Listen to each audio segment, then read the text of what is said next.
Hi, Ron. Thanks for joining us for today's podcast. We're talking about marketing analytics in the beauty industry, the first of two podcasts that we have with Estée Lauder Companies alongside the Ekimetrics team. And to kick us off today, I'm really delighted to be joined by Doug Jensen from Estée Lauder Companies, where he's Senior Vice President of Go-to-Market Analytics and Activation at ELC's Learning Center of Excellence. No shortage of things to do, I'm sure, in terms of that scope of responsibility. And then alongside him, we've got our very own Ekimetrics CEO, Jean-Baptiste Bouzige.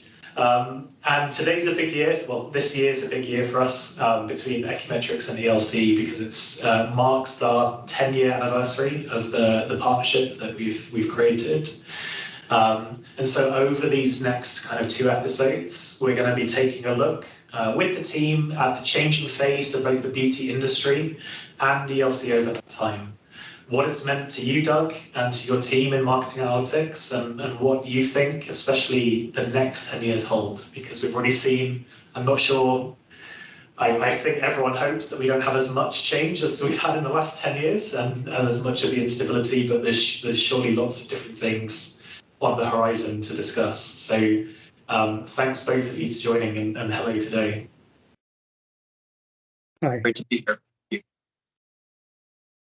Great. So to kick us off, Doug, for those that don't know, maybe you could just give a bit of a background behind Estée Lauder Companies, the size, products, brands, where you're distributed, just to get everyone familiar with what we're talking about as well.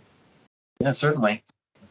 So I work at Estée Lauder Companies. It is a $17 billion net sales company. We have 24 brands, including our namesake brand, Estée Lauder, but also brands that a lot of consumers are familiar with, including Clinique, La Mer, MAC, Jo Malone London, Aveda, Bobbi Brown, Tom Ford Beauty, Origins, Le Labo, just to name a few of them. We operate in 150 plus countries in 4 categories. So in the beauty space, beauty is segmented into skincare, makeup, fragrance, and hair care. And we compete in what we call the prestige and luxury part of that. And as that is named, we say that we are the global leader in prestige beauty.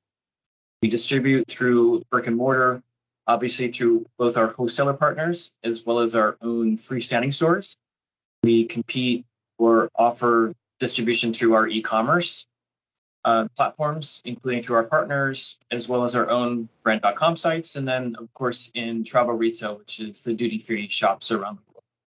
And in terms of consumer and consumer profiles, we say that we really serve all consumer demographics, including Gen Z, Millennial, Gen X, and Boomers. So each of our brands has a specific kind of sweet spot in terms of who they target, but we're really here to serve all consumers.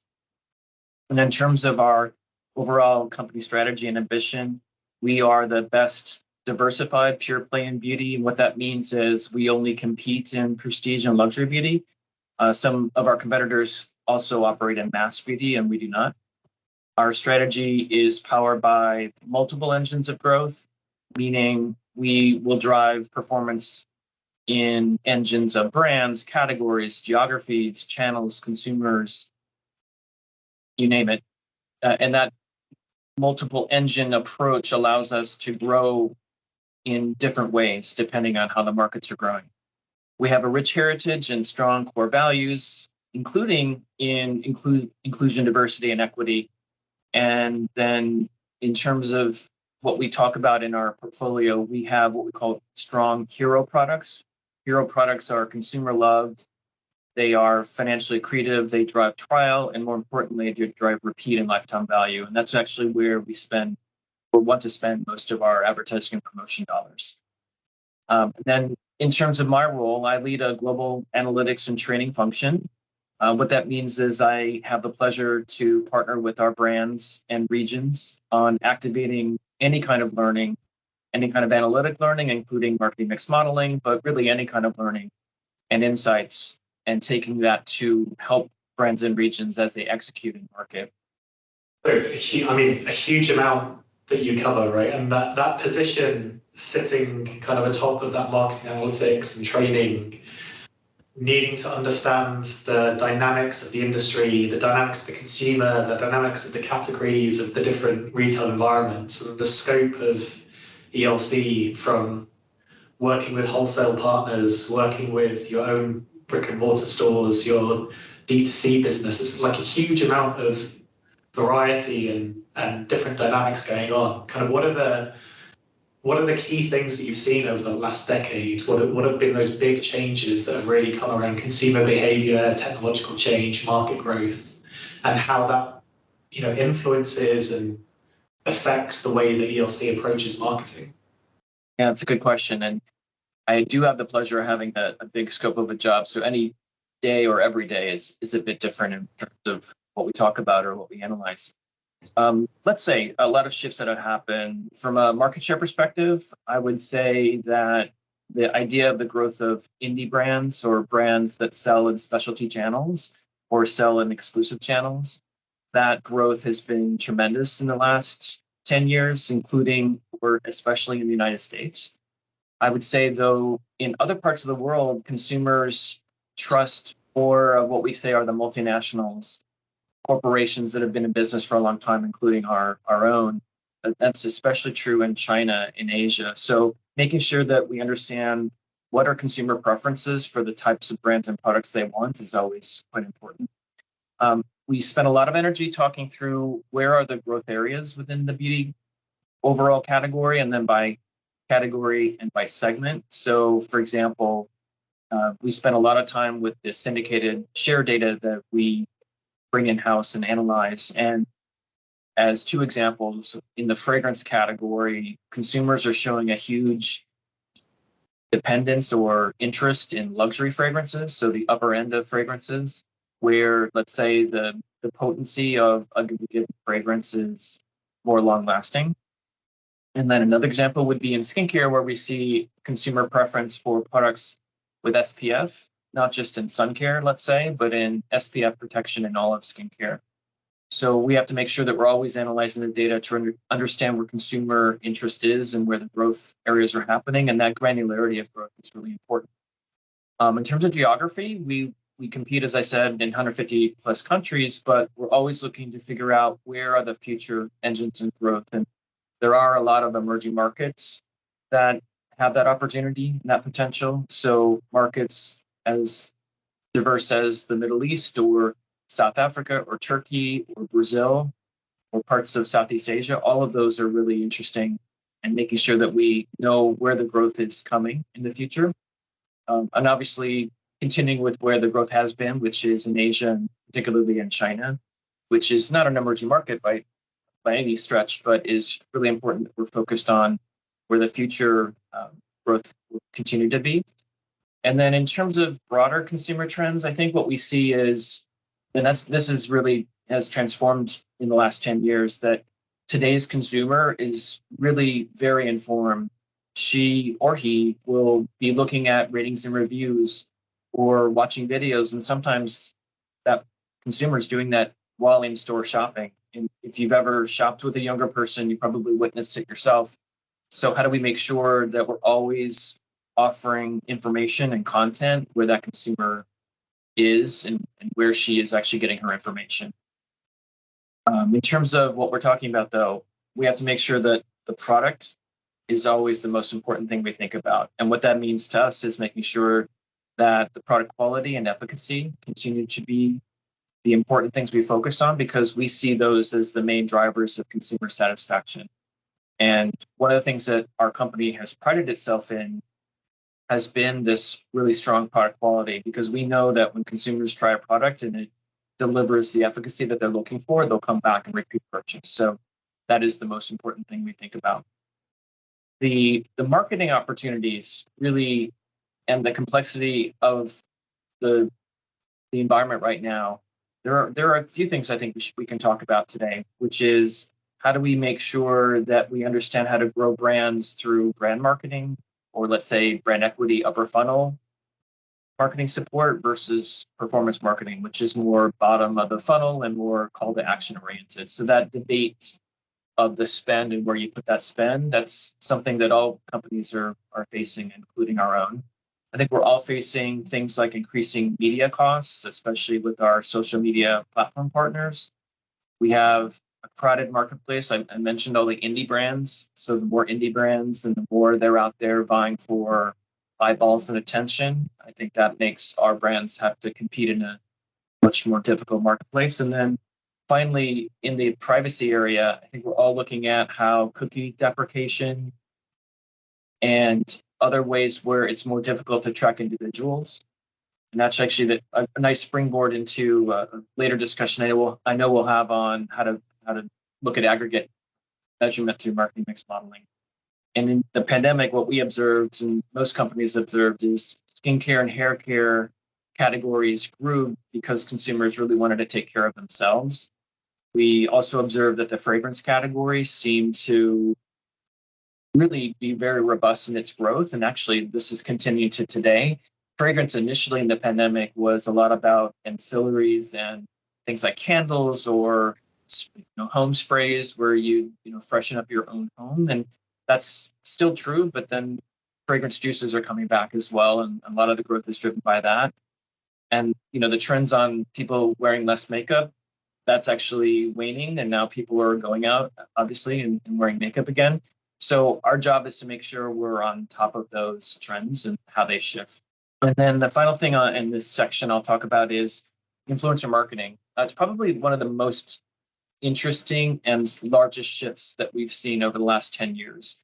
Because as we all know, when Instagram started, it drove this idea that the visual representation of beauty, which in large part was driven by makeup looks, drove a lot of consumers to really want to replicate the looks that they were seeing on Instagram. And today, actually, consumers still look for social media to educate them. They look at YouTube videos, they look at Instagram, both in terms of videos, static images, and they also look at Instagram Reels. And of course, we wouldn't be talking today if it weren't for TikTok and just the evolution and the, let's say, revolution that TikTok has had for most of the beauty business.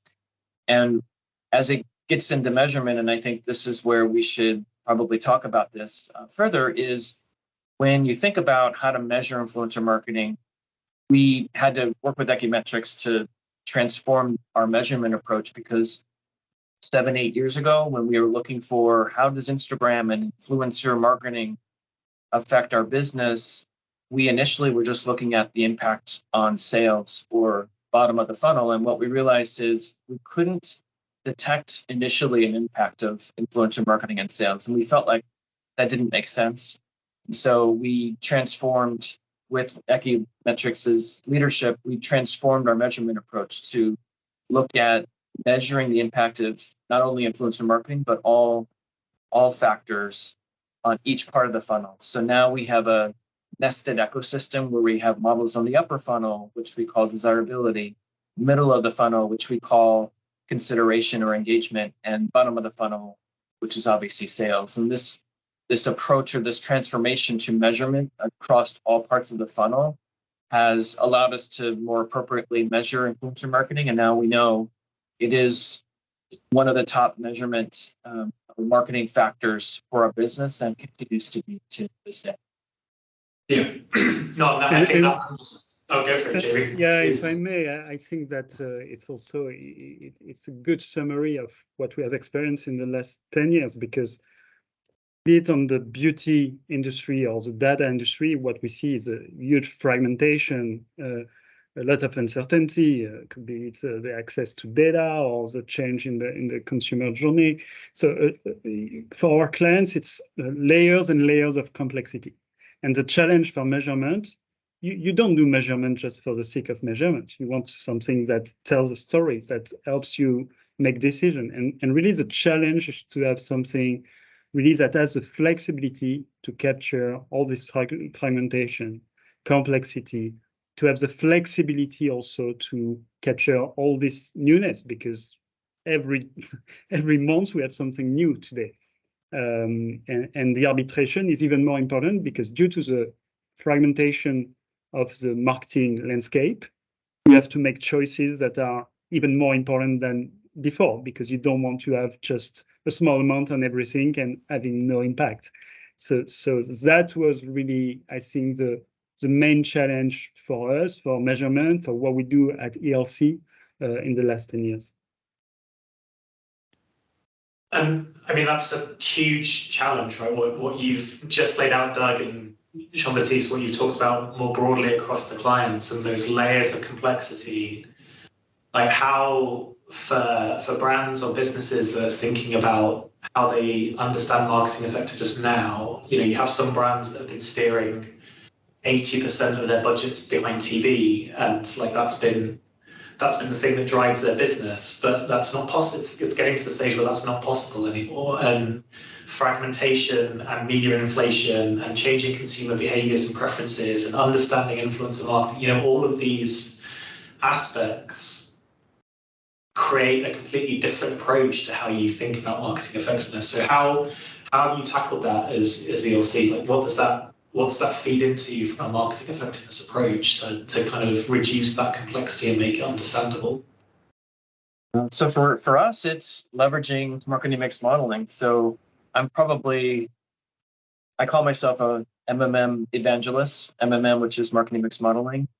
And what we see in all these questions that our brand marketers bring to us is that the marketing mix modeling approach and process is still the preeminent way that we can help our marketers make those decisions, understand where to invest, because we know the return on investment and the incremental sales impact and incremental impact across each part of the funnel.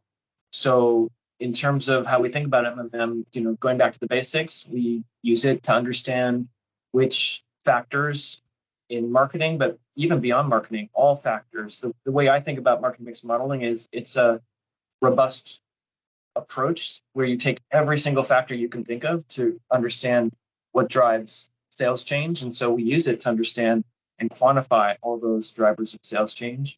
We use it to understand what pays back and where to invest. We do a lot of simulation and forecasting. We measure all parts of advertising. And, initially when I came to the company and realized that a lot of the efforts in press and PR and communications were not really being looked at, we brought those into the marketing mix modeling and can prove out not only influencer marketing, but press and PR delivered a strong return. We use it really to understand the entire consumer journey. We do a lot of consumer journey research to help us understand what factors to include. I mentioned we do simulations, forecasts, and the end benefit to all of this is that we're a third-party provider within our company. So I provide support to our brand teams, and it's on an even playing field. And as I mentioned earlier, the transformation with working with Ekimetrics was this big idea of a nested consumer funnel approach where we measure, again, the impacts on the index of our marketing on upper funnel, which we call desirability. We use Google search volume there. So the idea would be, if we do a marketing factor, does that drive a consumer to search more for, let's say, Clinique in the Google search platform? And the more Google search results for Clinique go up, then we can correlate that to the marketing activity. When we think about middle funnel, that's really the idea of consideration or engagement. And what we do there is we look at our unique site traffic to our brand.com and our freestanding stores. So do more people come to our stores or do more people come to our sites? And then our models also look at, obviously, sales, which is bottom of the funnel. But the thing about sales is you can't really measure something and its impact of sales unless you can whether it drives upper and middle funnel. And so the final thing I'll say about MMM, as I said, I feel pretty passionate about this, is there is a groundswell of support in the industry between MMM or in favor of MMM versus multi-touch attribution. Those are the two major areas of measurement. And there's always been a healthy tension between the two. My point of view is marketing mix modeling in one complete ecosystem that I just described is allowing us to measure everything in one complete, network. And that's going to be advantageous in the future because as We see the deprecation of cookies, which means we're going to no longer be able to measure individual behavior through third parties. When that happens, then all the attribution approaches are going to go by the wayside because we're not going to be able to measure consumer purchase journeys.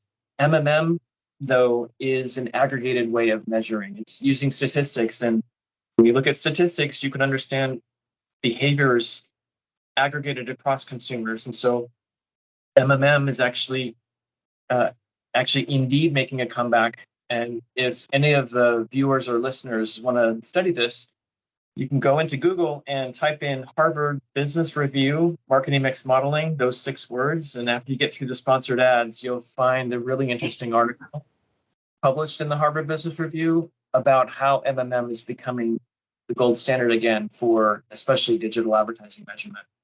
So just to conclude, MMM has so many advantages. And again, with Ekimetrics' leadership, we transform our measurement approach. And now our brand teams leverage it to make these really important decisions on where to spend the money.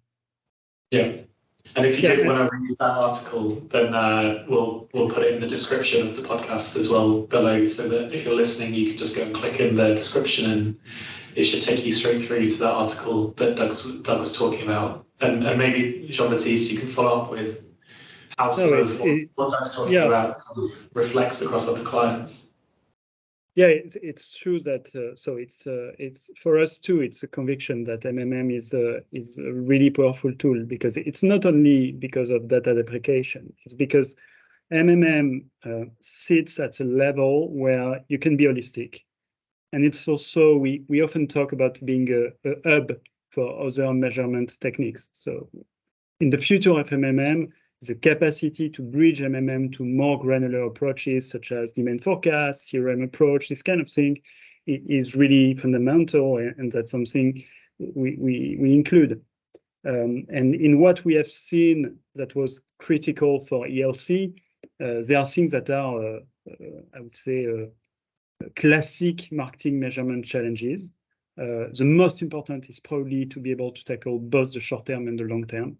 As you have told, Doug, it's something where we have invested a lot, because that's where you make a difference. That's where you convince people about the relevance of the approach, and it's also important to have to be able to embed the customer journey, being able to look at customer metrics, at least look at the result of MMM, and having kind of the CRM metrics in mind, or even better, to model CRM KPIs themselves, to see how do you work on loyalty, how do you work on repeat purchase, what are the subsegments where you can play. That opens a lot of potential for example, audience planning.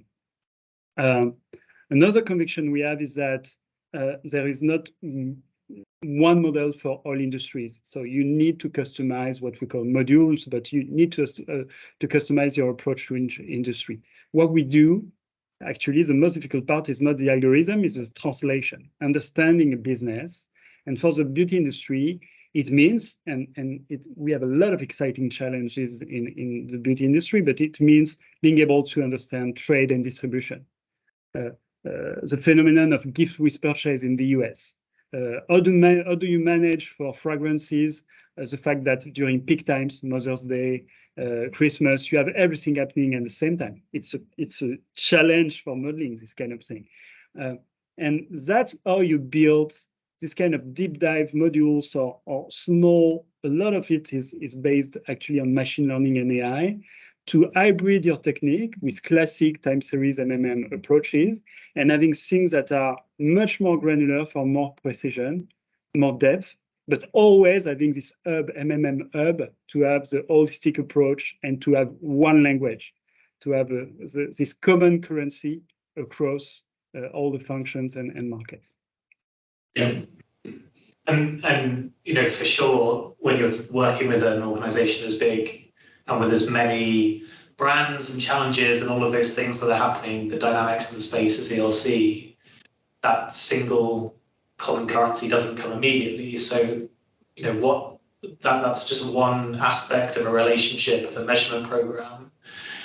What are the ways that, now that we're looking back on 10 years of working together, how has that relationship and the evolution of the program happened over the 10 years? Like what have been those big beats that have had the impact and made the success over that time?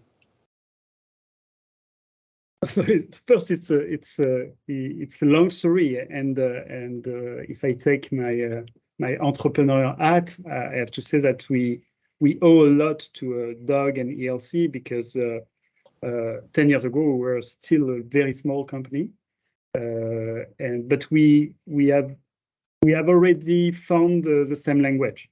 This idea of not using a technique directly off the shelf, but finding the way to leverage MMM to make a difference for business. That was our purpose, and having a purpose for a data approach is really the main key success factor.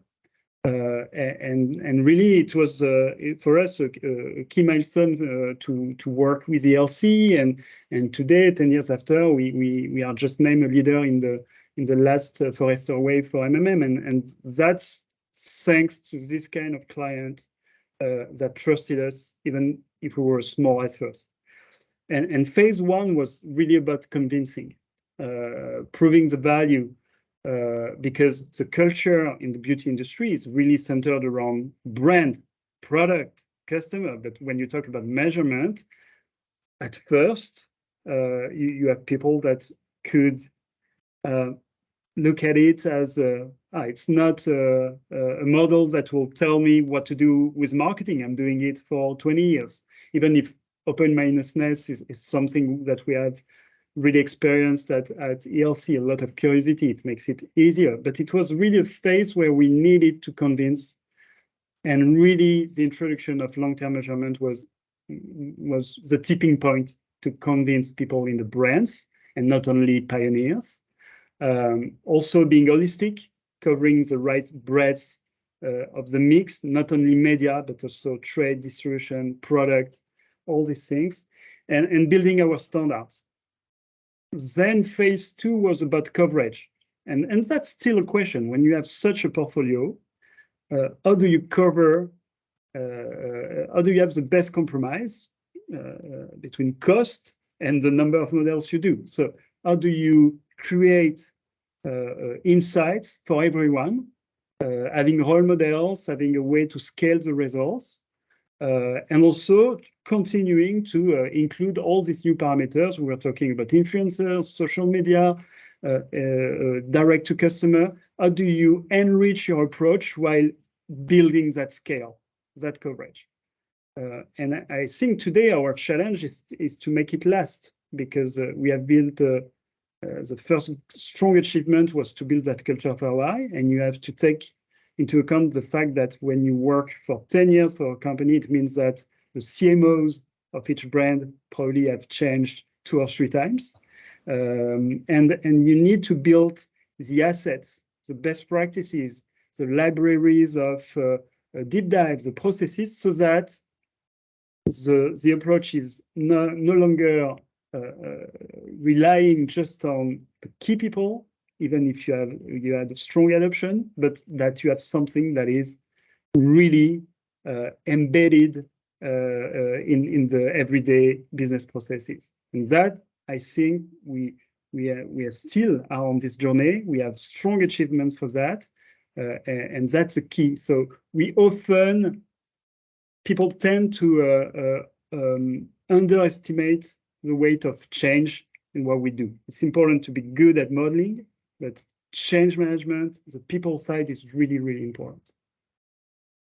Yeah, and you mentioned one of the challenges, right, in terms of the turnover that can come in the team across 10 years. And there's just one challenge in having a program that lasts for that length of time, right? And there are many others along the way. There aren't many measurement programs or partnerships that you can say exist for that length of time. And in some way, the way that you make that stick is through the impact and the value that you bring. And so Doug, when you look back at those 10 years, like what have you seen as the impact, what has it enabled ELC to do in terms of where you look for growth, how you evaluate and think about success?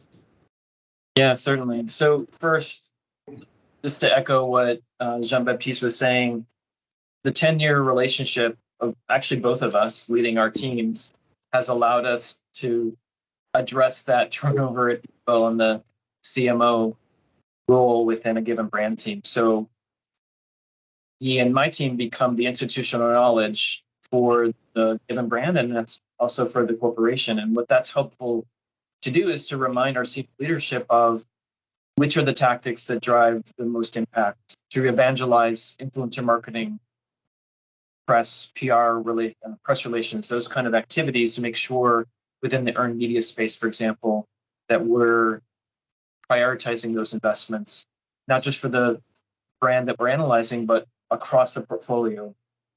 So again, we're using MMM in a variety of ways. We use it to help us understand how to harness the sales growth drivers. We've leveraged the sophistication of the approach that Jean-Baptiste and his team brought to the table to go more granular. As I was mentioning earlier, if you only look for a certain effect, let's say influencer marketing and its impact on sales, you'll have a hard time detecting it. And that's because influencer marketing isn't meant to drive sales. It's meant to drive, upper and middle funnel activity. In our case, influencers and creators are typically used to drive desirability. Ultimately, you do want to drive sales, but you can't get that by just doing a call to action. I think the other thing that has been helpful in this partnership that we've had with Ekimetrics is the industry experience that Eki brings to the table. We chose, at the time 10 years ago, a partner who had experience in prestige and luxury, beauty and luxury retailing. And now, that continues. And the final thing I'll say is, again, we're using the MMM more broadly to just answer questions for a given brand. We're using it to understand trends across the landscape in terms of how to measure this. So, for example, again, with our media, we leverage the result that we've learned to really prioritize influencer and creator activity, and we continue to do that. So, to get into more specifics, when we work with MMM, our marketing mix modeling, we do it for a given brand, we do it for a given geography, but now that we're 10 years in, we've analyzed the biggest brands in our portfolio, including all the big brands that our viewers would know. So Estée Lauder, Clinique, MAC, Aveda, Jumbo, La Mer, all have been evaluated in many cases several times. And again, what we see is a lot of the learning is quite consistent. And so I mentioned earlier that part of my job is in training. And so we've brought in these insights in a variety of forums. So we'll evangelize the focus on earned media or influencer marketing, to name an example, within any kind of training we do on media best practices. We provide that guidance to our media agency partners, so our media buying agencies and our creative agencies. And then we also provide budget guidance to all of our finance and CMOs across the world on basically guidance that tells us where should you increase or maintain or even decrease support. And every year we go through this process of budget guidance. So what I'm trying to say is that the MMM is being used in a granular way for a given brand, but also we're cascading it and getting scale for it across the portfolio. And I think the last thing I'd say is, in terms of continuing to evolve the practice, is how do we make sure we're always answering the questions, especially new questions as they come up from our brand teams.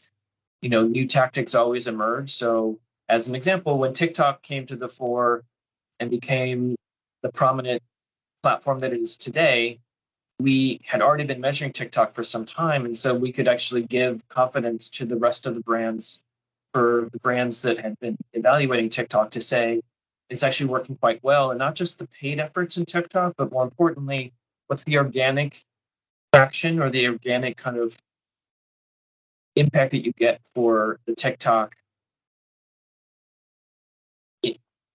creators. So, in large part, when you're working in TikTok, as many of the viewers will know, you can have something happen to you. You can have a product go viral. For example, Clinique has a lipstick called Almost lipstick and Black Honey, and it was created in 1971, but 2 years ago it went viral because creators felt like it's a lip product that when you put it on your lip, everyone's lips look fantastic.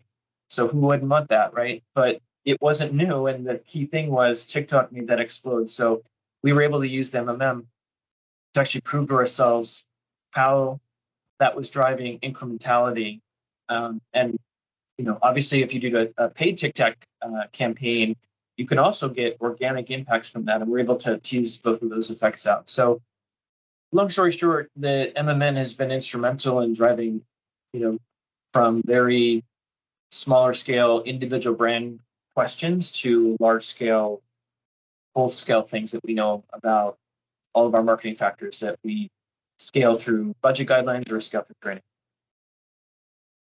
Yeah, and of course, it's really important in an MMM program to measure the impact and to measure the ROI of the very program. But so quantitatively, you have to prove your ROI. But all the goodness of qualitatively of what is delivered is even a better proof for us. And of course, the best proof is that tenure and loyalty, to have clients that have a 10-year tenure, and we have even clients with 15 or 17 years. It's not an exception in our portfolio. And you see that because at one point, at first, you create something new. You create a new process. And you see that it's a win when you see that it becomes part of the existing processes and the business processes. Using that for deep dives, for root cause analysis, the way it's called at Estée Lauder, or for the budgeting process. Having this reflex of saying, okay, I have something new with TikTok. I will ask Doug and Tim how to measure it. I see something happening with cruelty-free cosmetics or with vegan cosmetics. Are you able to measure that and to see the impact of that compared to price and to distribution shift, etc.? When you have this part of the culture, it's a win. And that's also what you want to create. You need to measure it with dollars, the dollars impact, but your real purpose is to be included in the processes. And so when you think about that inclusion in processes and the number of questions that you're answering, like the number of different challenges that emerge over time, those dynamics that have shifted that we talked about at the beginning, that's never going to be like the easiest equation to square and to kind of reduce into a simple answer. There are no simple answers in the space. So what has made a good partnership for you, Doug, in terms of like the reason you're still with us, the reason you're still working us, like what, and for those that are looking for partners to support measurement, what for you kind of underpins the features of a good partnership? Yeah, that's a good question. So it has to do with great working relationships, and I think we have that. What appealed to me about working with Ekimetrics early on was Jean-Baptiste himself and how smart and thoughtful and creative he was in thinking through our business challenges and setting up models to actually measure those. But then he has a bench. He's got a team, and you guys have grown over time. So bringing in really smart people who work on our projects, who are problem solvers and critical thinkers and truly great partners for us. And because we have that, you guys are an extension of our team. And that's helpful for me because I wear many different hats, and marketing mix modeling is just one of them. So to be able to rely on Ekimetrics as the team to deliver the insights from the MMMs and then give that to us, and then we cascade that to the rest of the organization, has allowed us to basically be pretty nimble and deliver scale tremendously. I think the other thing that we should talk about is how Ekimetrics has preferred partnerships with some of the major social media platforms, and that means that there's less not say tension, but less frustration of getting data. So instead of us going to an agency to get data, the Ekimetrics team working on a given project has that direct access with those providers. And again, anything turnkey for a client like us is extremely helpful. I would say that I've worked with many different providers in the past, and actually I used to sell these services myself, but the excellence in the way that Eki works and delivers the insights, and we trust the models. I would say Jean-Baptiste has done an amazing job hiring all these great smart people who have also the right training, but can take a model and think beyond it. And in my past, that's a skill that wasn't always the case in many different agencies I worked with. You could get a really good modeler, but they couldn't translate the model results to a business professional. And we needed both, right? So we have both now. And I think Eki has responded to all of our challenges, as we were just talking about. So when TikTok came into prominence, we needed to know quickly, is it working? Is it driving performance the way we think? And because we had that close relationship, Ekimetrics could go back and look at the models and make tweaks and really measure everything appropriately. So we've been really happy with our partnership for the last 10 years. Thank you. It's difficult to add something to all these kind words, but yeah, a good partnership starts with trust, and that we are really grateful to have that trust, because we see that we have this open-mindedness to build something together, and it starts with a shared purpose. I've already talked about it, and also it's funny to see that many companies think that people that are doing data, you don't need to talk about the brand to them, because they work with data. And what I like at ELC is that you immediately identify what makes the identity of a brand. And what we are asking for when we start to work with a brand is to visit a store, to see the product, to talk about the brand identity, the customer promise, because when you have this kind of framing, modeling becomes much easier, and you can make the right choices and the right innovations. And then, of course, you have things that are much more, I would say, on the data side, about the standards, the scale, the flexibility. So having people that are experts also on ELC side, because you have practitioners on Doug's team that are able to understand really what we do and make choices together to have the right level of standardization and flexibility.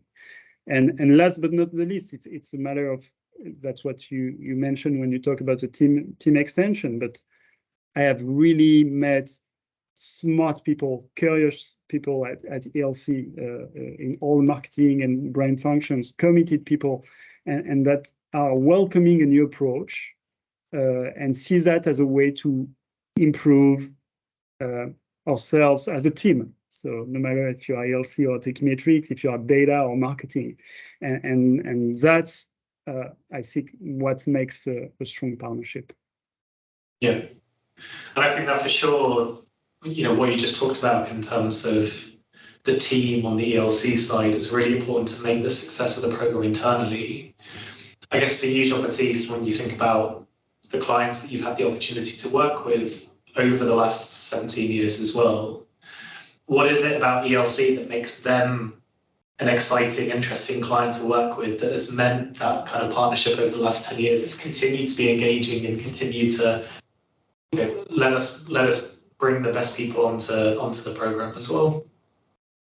So all clients are really interesting and exciting, of course, and it's true, because that's where it's really exciting to go beyond just media. It's where it's really exciting to understand what is strategic for our clients, because you have always something new to crack.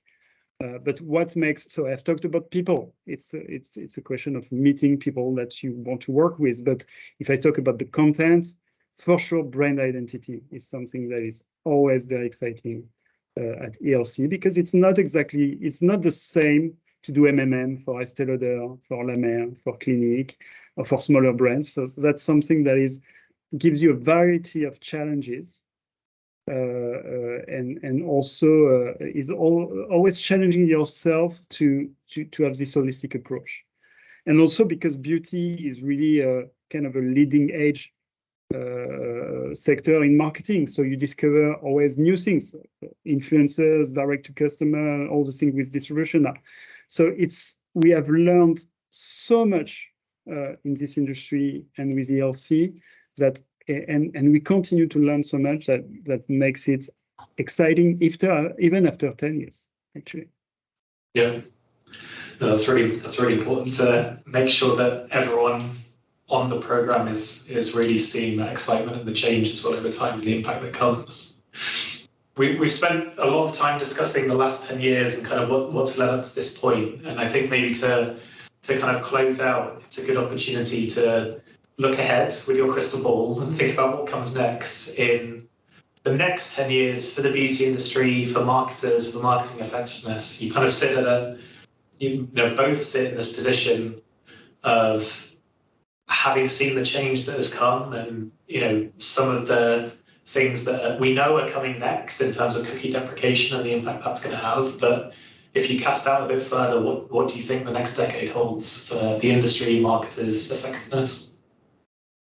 Yeah, I think the future holds a lot of promise in a variety of areas in the data and analytics. But from a marketing mix modeling standpoint, I think today our company, as well as other companies, still face obstacles in general data collection. There are certain data pieces that are easy to collect, like sales, and there are others, like some of the support levers, like sampling or other tactics that aren't collected granularly. That's still an obstacle at scaling this kind of work. I think what's been good to see is partnerships, as I was mentioning before, with the social media platforms, and the fact that we have partnerships allows us to get better data, and that data collection and transmission, just all of that, I think is ripe for opportunity to improve. And I think about machine learning. Machine learning is that should be where that data collection and process improves. But then when I think about AI, I think AI is where it will speed up the process of doing the modeling, which is obviously in Ekimetrics' sweet spot. But how can AI detect factors that maybe are missing, or AI can speed up with just a fraction of the time to get to the final model outcome?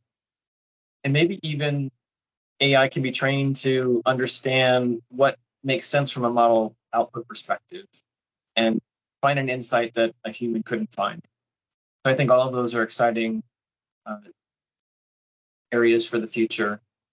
And, how can models be trained on data they haven't seen before? So as we employ models to be more real time, AI actually think will enable more real time demand choices, and having models themselves, as I said, kind of improve as the model process is happening.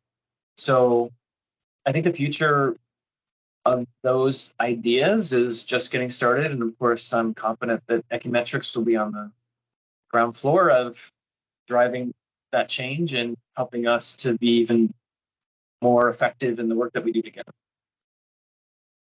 Yeah, and I hope you won't be scared when I say that actually we don't know. But I have a client that is telling us that with all the uncertainty we experience today, it's really, really difficult to say what it will look like in 5 or 10 years.